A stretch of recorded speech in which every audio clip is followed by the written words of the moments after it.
আমি এনসিপিকে কেমন দেখি সেইটা একটু আপনাকে বলি এবং কিছু পয়েন্ট আমি আপনাকে রাখি। আপনারা এনসিপির পক্ষ থেকে বেশিরভাগ সময় বলেন শেখ হাসিনা সহ আওয়ামী লীগের নেতৃবৃন্দের বিচার করবেন, আপনারা সেই বিচার চাওয়ার জন্য মানুষের দরে দূরে যাচ্ছেন, এমন একটা কথাও আপনারা বাজারে প্রচলিত করেছেন যে বিএনপি বা জামায়াত বা অন্য কেউ আসলে শেখ হাসিনা বিচার করবে না। কিন্তু আমার দৃষ্টিতে গত 17 বছরে সবচেয়ে বেশি নির্যাতিত দলটি আওয়ামী লীগ কর্তৃক, দলটির নাম হচ্ছে বিএনপি।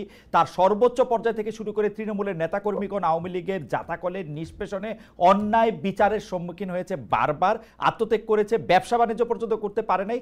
কাজল ভাইয়ের ভাষায় ধান খেতে লুকিয়েছিল, যেটা আমার সাথে ওনার প্রাইভেট কথা হয়েছে, বাড়িতে থাকতে পারে নাই, এরকম বহু লোক আছে। এরকম মানুষ আন্দোলনে কেন নেমেছিল সেই কথাগুলি আপনারা স্মরণ করিয়ে দেন এবং বেশিরভাগ ক্ষেত্রে আপনারা মানুষের কাছে সেই আন্দোলনের জন্য আপনারা একক কৃতিত্ব দাবি করেন এবং সেই ক্ষেত্রেও আমরা দেখতে পাই যে আপনারা আসলে শুধু আপনাদের কথাই বলেন, যদিও কথা ছিল এই আপনাদের পাশে দাঁড়িয়েছিল বাংলাদেশের সবাই, আপনাদের পাশে দাঁড়িয়েছিল বাংলাদেশের সব রাজনৈতিক মতাদর্শের সব মানুষ, আওয়ামী লীগ বাদে। আপনারা নিজের হাতে আইন তুলে নিতে খুব পছন্দ করেন, যতখানি আপনাদের ক্ষমতা তত বেশি আপনারা আইন তুলে নেন।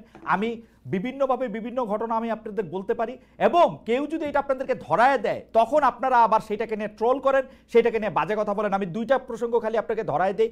একটা হচ্ছে যে আপনারা থানা থেকে মুসলেখা দিয়ে লোক ছড়ায় নিয়ে আসছে আপনাদের বড় নেতা জনাব হান্নান মাসুদ। কয়েকদিন আগে মাত্র আপনাদের আরেকজন বড় নেতা জনাব আরিফ সোহেল উনি লিখেছেন পটিয়া থানা মাটির সাথে মিশায় দেওয়া হবে। আমরা এনসিপির ক্ষেত্রে আমরা দেখি যে গণতন্ত্রের প্রতি আপনাদের ন্যূনতম গণতন্ত্রের প্রতি আপনাদের ন্যূনতম আস্থা নেই।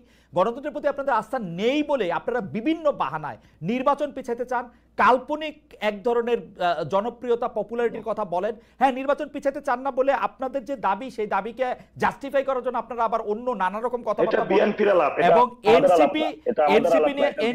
এনসিপি নিয়ে আপনারা ধর্মের কথা বলেন, আপনার কথা বললেন।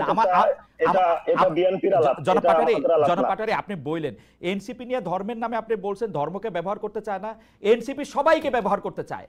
আপনি যেটাকে লিড দেওয়া বলতেছেন সেটা সবাইকে ব্যবহার করতে চায়। আমি মোটা দাগে উদাহরণ দেই, আপনারা জামাতে ইসলামীর সাথে গাঁটছড়া বাঁধেন, আবার সুযোগ পেলে জামাতে ইসলামকে ৭১ নিয়ে খোঁচা দেন। আপনারা অমুককে আসলে ব্যবহার করেন, তুমুকের ক্ষেত্রে শুধুমাত্র বন্দুকের খোলাগুলি আপনারা ব্যবহার করেন। আপনারা বিপ্লবী সরকার গঠন করেন নাই এটা আপনারা বলতেছেন, এজিফ আপনারা ইচ্ছা করলে বিপ্লবী সরকার গঠন করতে পারতেন, অথচ আপনি অন্যভাবে এটার উদারতাটা দেখেন না। না, আপনারা পারতেন না। কারণ হচ্ছে আমি আপনাকে বলি 1971 সালে মুক্তিযোদ্ধারা এসে সরকার গঠন করে নাই, 1990 সালে গণ অভ্যুত্থানকারীরা এসে সরকার গঠন করে নাই। যারা এই গণ অভ্যুত্থানে অংশ নিয়েছে 24শে জুলাই গণ অভ্যুত্থানে, তারা আপনারা সুপ্রিম স্যাক্রিফাইস করেছেন বলে আপনাদেরকে জায়গা ছেড়ে দিয়ে তারা সরে গেছে। আপনারা কিন্তু সেই দিন সেই চালকের আসনে ছিলেন না।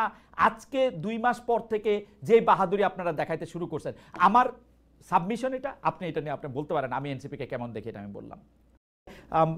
কাজল ভাই আপনার কাছ থেকে যে আমি একটু বলতে চাই যে বিএনপিকে আসলে কেন ভোট দেওয়া উচিত হবে না। আমরা বিএনপির শাসনামল 2001 থেকে 2006 সাল যেটি দেখেছি সেটি দেখেছি ঘুষ, দুর্নীতি, দুঃশাসন, অপশাসনের একটি মহোৎসব। দুর্নীতিতে চ্যাম্পিয়ন হতে দেখেছি আমরা বিএনপিকে, 10টা কষ্টের প্রবেশ দেখেছি, বিরোধী দলের নেতার সমাবেশে গ্রেনেড হামলা দেখেছি, তত্ত্বাবধায়ক সরকার ব্যবস্থা ধ্বংস করে একজন মাত্র বিচারককে প্রধান বিচারপতি এবং তত্ত্বাবধায়ক সরকার ব্যবস্থা প্রধান রাখার জন্য সংবিধান পরিবর্তন করতে দেখেছি। 10 বছর, আমি যদি এর পরে আসি এই 15 বছরের ফেসিবাদী ব্যবস্থায় বিএনপি নিজেরা কনফিউজ ছিল, জনগণকে কনফিউজ করেছে। আমি 2018 সালের ইলেকশনটাই সময় নাই, শুধু চট করে একটু বলি 2018 সালের নির্বাচনটার মধ্যে এই নির্বাচন আনুষ্ঠানিকভাবে বর্জন করা হয়ই নাই।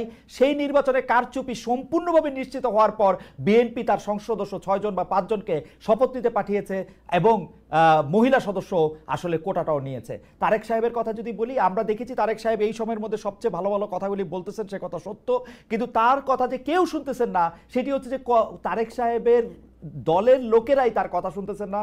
সেই জন্য চাঁদাবাজির থেকে শুরু করে বিভিন্ন সন্ত্রাস, থানাঘেরাও এগুলি কিন্তু চলতেছে এবং তারেক সাহেবকেই বারবার বলতে হচ্ছে এই নির্বাচন খুব কঠিন হবে এবং এই তৃণমূল কিন্তু আসলে বিএনপির কেন্দ্রীভূত না। এই হচ্ছে আমার মানে 1 মিনিটে ঊর্ধ্বশ্বাসে আমি যতটুকু বলতে পারলাম বললাম। এটা যদি